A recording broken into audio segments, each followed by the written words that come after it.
তোমাদেরকে বলেছি না যে গায়ে হলুদের সময় একটা সারপ্রাইজ রয়েছে। সারপ্রাইজটা কি এবারে তোমরা বুঝতে পারবে। ভাইয়ের যেদিন বিয়ের ডেট ঠিক হয়েছিল সেই দিনই কিন্তু আমাদের বিবাহ বার্ষিকীর ডেট ছিল।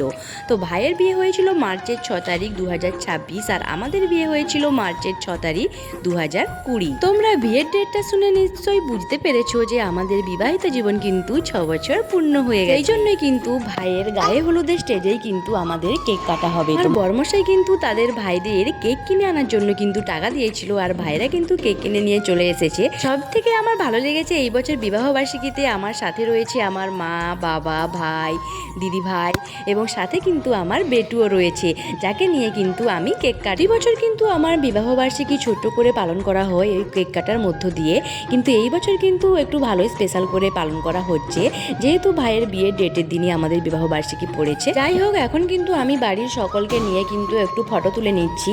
সেই জন্য মা, বাবা, ভাইকে এবং আমার শ্বশুর শাশুড়ি, তারপরে দেওর, সবচেয়ে দেখো আমার বেটু রয়েছে। আমার বেটু তো কেক কাটার জন্য প্রচুর পাগল হয়ে যাচ্ছে। ওর হাতে একটা ছুরি ধরিয়ে দিয়েছি, ও শুধু সেই ছুরিটা দিয়ে কেক কাটবে।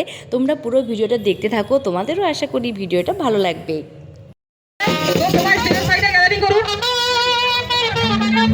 এই লোকটা সামনে দাঁড়িয়ে আছে। টেবিল ডেকোরেশন হয়ে গেছে।